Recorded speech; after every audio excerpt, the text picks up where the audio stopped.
안녕하세요. 광명사거리와 키움부동산 조양수? 김혜주입니다. 대표님. 네. 날씨가 갑자기 더워졌어요. 봄이 너무 빨리 가는 것 같아요. 진짜 항상 느끼는 거지만 봄은 항상 짧아요. 그러니까 이 짧은 봄 다 가기 전에 아까우니까 꽃 구경도 많이 하시고 즐거운 일 많이 만드시길 바래요. 네. 근데 이 좋은 봄날에 우리는 또 왜 여기 앉아 있을까요? 우리야 늘 좋은 정보를 드리려고. 그렇죠. 네. 근데 요새 많은 분들께서 문의를 주고 계신데 네. 광명뉴타운에 일반 분양한 구역들이 많잖아요. 그렇죠. 예, 그리고 이제 앞으로 일반 분양할 구역들도 많고. 근데 일반 분양에 당첨되신 분들께서 분양권을 언제쯤 팔아야 되는 게 맞는지 그렇죠. 그런 것들을 문의를 많이 하셔요. 네. 예, 그래서 그 이슈들이 있어서 그거를 저희가 오늘 야무지게 풀어서 설명을 해드리면서 네. 동시에 이제 또 실거주 의무가 있는지 없는지에 대한 얘기 또한 함께 곁들여서 이번에 같이 여러분들과 이야기하겠습니다. 그러니까 어떤 분들은 뭐 된다, 전매할 수 있다, 네. 어떤 분들은 전매 안 된다 이렇게 설왕설래하는 그런 구역들이 있잖아요. 네네. 그걸 총정리해서 야무지게 한번 정리를 해드리겠습니다. 네. 같이 한번 보세요. 네. 자, 그럼 분양권 전매와 실거주 의무 완전 정복 한번 시작해 보겠습니다. 먼저 구역별 일반 분양 당첨일을 한번 볼게요. 네. 그러니까 분양권 취득 시기가 이 당첨일에 따라 좌우가 되니까 당첨일 한번 정리를 해봤습니다. 네. 광명 10구역인 호반서밋 그랜드 에비뉴 같은 경우에 일반 분양 당첨일이 2023년 1월 5일이었습니다. 네. 근데 호반서밋 그랜드 에비뉴 같은 경우에는 2022년 12월 16일 날 입주자 모집 공고를 했죠.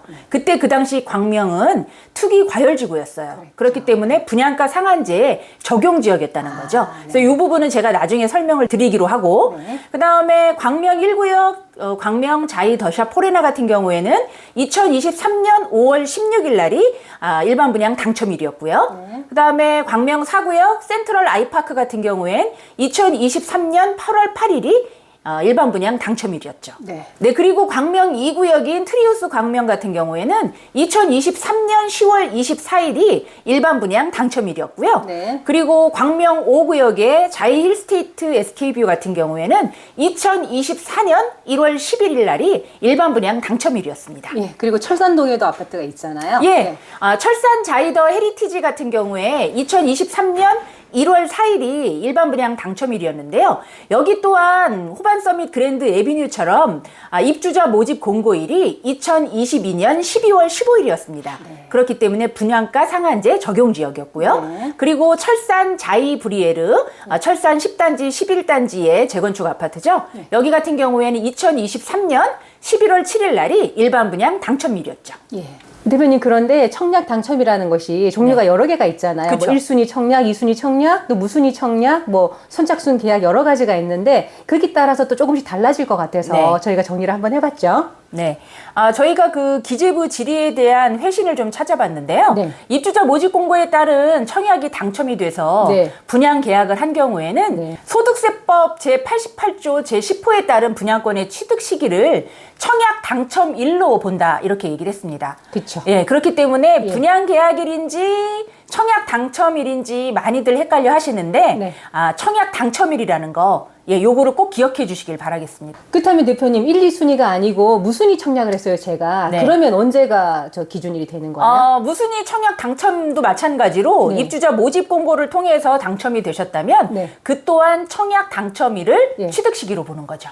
그러니까 청약홈을 통해서 내가 청약을 신청해서 당첨이 됐다면 무조건 그렇죠. 몇 순위든 상관없이 당첨자 발표일이 취득 시기가 되네요. 그럼 대표님, 그냥 선착순으로 가서 계약하는 경우는 어떨까요? 네, 그렇죠. 그런 경우도 있죠. 네. 그래서 주택 공급에 관한 규칙에 따른 선착순의 방법으로 취득하는 분양권의 취득 시기는 부동산을 분양받을 수 있는 권리가 확정된 날이기 때문에 선착순의 방법으로 동호수를 지정하고 당일날 사업주체, 그러니까 건설사와 공급 계약을 체결한 경우에는 그 당의 일자가 취득 시기로 본다고 알고 있죠. 그러니까 계약일이 취득 시기가 되네요. 네네네. 그럼 이걸 총정리해서 한 장으로 말하자면 이렇게 되겠습니다. 일반 분양 청약 당첨도 당첨자 발표일, 네. 무순위 청약 당첨도 당첨자 발표일, 네. 선착순 계약을 했다면 그때는 계약 체결일이 취득 시기가 되는 거고 분양권에 그렇죠. 이 날짜가 바로 전매 제한의 기준일이 되겠습니다. 네, 요 날짜에 따라서 나중에 양도하는 시기를 잘 보셔야 되기 때문에 그렇죠. 꼭 체크하셔야 되는 거고요. 예. 각자 본인의 취득 방법에 따라서 네. 취득 시기를 감안을 하셔야 되니까 그렇죠. 국토부에 질의하시는 것도 예. 염두에 두시길 예, 바라겠습니다. 한 번씩 그렇게 확인해 보시는 네. 것도 방법입니다. 네. 대표님, 그러면 이제 우리가 분양권의 취득 시기를 알았어요. 알았기 때문에 그 분양권의 취득 시기가 바로 전매의 기산일이 되기 때문에 이제 전매 가능일이 언제인지도 이제 알 수 있어요. 네, 그렇죠. 예, 광명은 투기 과열지구가 아니니까 1년만 지나면 전매가 가능하단 말이죠. 네, 네, 네. 그래서 이제 구역별로 또 언제가 전매 가능한지 계산이 나옵니다. 네, 일단 광명 19역 호반 서밋 그랜드 에비뉴 같은 경우에는 2023년 1월 5일 날이 일반 분양 당첨일이니까 네. 원래대로라 그러면 24년 1월 5일. 예. 그러니까 이미 전매 제한 기간은 지났죠. 예. 그렇지만 그렇지 않다는 거예요. 예, 어떤 요건 이따 겁니까? 제가 나중에 설명드리기로 하고 광명 1구역 광명자이 더샵 포레나 같은 경우에는 2023년 5월 16일 날이 일반 분양 당첨일이었으니까 그로부터 1년 후인 2024년 5월 16일 이후에는 전매가 가능하신 거고요. 네. 그리고 광명 4구역의 센트럴 아이파크 같은 경우에는 2023년 8월 8일 날 일반 분양 당첨일이니까 2024년 8월 8일 이후에 전매가 가능하십니다. 네. 그리고 광명 2구역의 트리오스 광명 같은 경우에는 2023년 10월 24일이 일반 분양 당첨일이었으니까 네. 2024년 10월 24일 이후에는 전매가 가능하신 거고요. 그리고요? 광명 5구역의 광명 자이 힐스테이트 SK뷰 같은 경우엔 2024년 1월 11일 날 일반 분양 당첨일이었으니까 2025년 1월 11일 날 이후 내년 1월 11일 날 이후에는 이제 분양권 전매가 가능하신 거죠. 그렇죠. 그리고 철산동. 네, 여기에서 이제 철산동의 철산 자이더 헤리티지 같은 경우에는 2023년 1월 4일 날 일반 분양 당첨일이었는데 여기 또한 1년 후에 전매가 가능하다고 착각을 하고 계시는 분들이 계셔서 요것도 다시 말씀을 드리기로 하고요. 네네. 그 다음에 철산 자이 브리에르 같은 경우에는 2023년 11월 7일 날이 일반 분양 당첨일이었기 때문에 2024년 11월 7일 이후에는 전매가 가능하시죠. 그렇죠. 이제 그러니까 차례차례 이렇게 전매 가능한 날이 차례차례 다가올 텐데 네. 요 물음표 2개 우리가 또 공부를 해봐야 되잖아요. 네, 네, 네. 왜 물음표 2개가 붙었을까요? 아까 제가 네. 초반에 말씀드렸던 것처럼 네.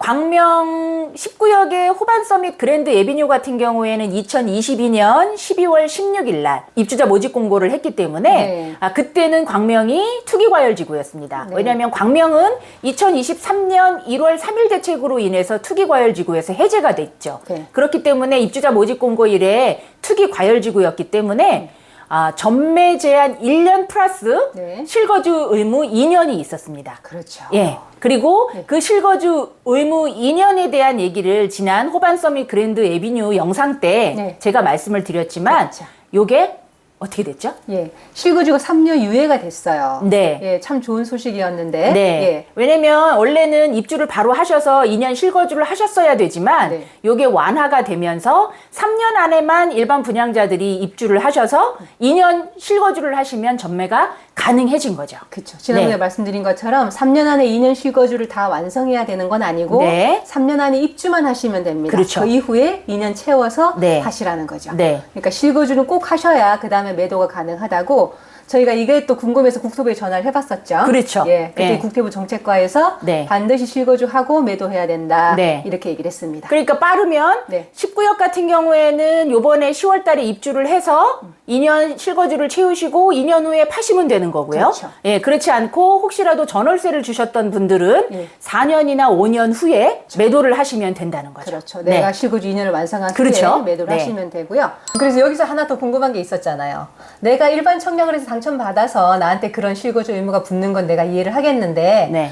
무순이 줍줍을 했는데 그때도 그런 의무가 붙어 있나요? 그게 궁금했었잖아요. 그렇죠. 근데 보통 이 블로그나 이런 것들에서 무순이 줍줍하신 분들한테는 아무 의무도 붙지 않는다. 아무리 분양가 네. 상한제라도 실거주 의무가 없다. 이런 기사가 많았어. 이런 내용이. 그래서 저희가 직접 국토부 정책과에 또 전화를 했죠. 네. 그때 그 담당자가 뭐라고 말씀하시던가요? 그래요. 그러니까 그게 오류가 네. 되게 많은 것 같아요. 그래서 그걸 믿고서 예. 양도를 하시는 분들도 많은데 네. 그 국토부 정책과에서 얘기하신 거는 분양가 상한제 자체가 어차피 고분양가를 막는 정책이기도 하지만 네. 투기 수요를 차단을 하고 네. 무주택자들이 조금 더 저렴하게 네. 주택을 마련하도록. 마련하셔서 실거주를 할 수 있는 정책의 그 목적이 있기 때문에 네. 그 청약의 방법인 1순위, 2순위, 뭐 무순위, 줍줍 이런 거와 상관없이 네. 실거주 의무를 하셔야지만 매도가 가능하시다고 그렇게 얘기를 해주시더라고요. 그렇죠. 분양가 네. 상한제 지역이라면 반드시 실거주 해야 된다. 어떻게 마련했던 간에 그렇죠. 그런 예. 이유가 붙는다고 네. 그게 당연하지 않나요라고 그 공무원분은 오히려 네. 저희에게 반문을 하셨어요. 네. 네, 그러니까 당연히 무순위 줍줍에도 실거주 의무는 그대로 붙어 있습니다. 네. 다 하시고 매도하셔야 됩니다. 네. 혹시 또 궁금하신 분은 직접 국토부 정책과로 전화해 보세요. 네, 공무원이 분명하게 답을 해줍니다. 예. 그러니까 대표님 오늘 저희가 공부했던 거를 총정리를 해보자면 이렇습니다. 일반 단지들은 다 거래가 가능하죠. 전매 제한 기간이 지나면. 네, 이제 앞선 차례차례, 영상에서 예. 말씀드렸던 것처럼 네. 1년 후에는 전매가 가능하시니까 네. 그 일반 분양의 당첨일을 잘 체크를 하셔서 예. 1년 후에 매도를 하시면 되고요. 네. 중요했던 거는 광명 19역 호반 서밋 그랜드 에비뉴와 네. 그다음에 철산자이더 헤리티지 같은 경우에는 예. 전매 제한 1년이 지났다 하더라도 분양주분들께서 실거주 의무 2년을 거치셔야 매도가 가능하시다는 거 꼭 예. 체크를 하시고요. 예. 또한 아까 말씀드렸던 것처럼 각각 청약의 방법에 따라서 청약 당첨일과 그다음에 계약일에 따라서 예. 나중에 취득 양도하는 시기가 달라지니까. 그렇죠. 취득 시기가 예. 달라지니까 예. 양도할 때 양도 시기를 잘 체크를 하셔서 예. 절세 효과를 누리시는 것도 적극 추천을 해드리겠습니다. 양도하는 시기에는 꼭 세무사님과 상담하시는 것도 잊지 않으시길 바라겠습니다. 네. 네, 대표님 오늘 이렇게 광명 뉴타운의 이슈 중에 하나, 분양권 전매와 실거주 의무에 대해서 총정리를 해봤습니다. 정말 야무지게 정리를 했죠. 네, 많은 분들께서 문의 주시고 궁금해하시는 걸 저희가 오늘 잘 해소를 해드렸다고 생각을 하고요. 네. 그 외에 많은 궁금한 사항들이 있으시면 광명 사거리역 10번 출구에 있는 광명 사거리역 키움부동산 잊지 마시고요. 그리고 구독과 좋아요, 알림 설정도 늘 부탁드리겠습니다. 네, 즐거운 봄날 되시고요. 네. 지금까지 광명 사거리역 키움부동산에서 조양수 김혜지였습니다. 감사합니다.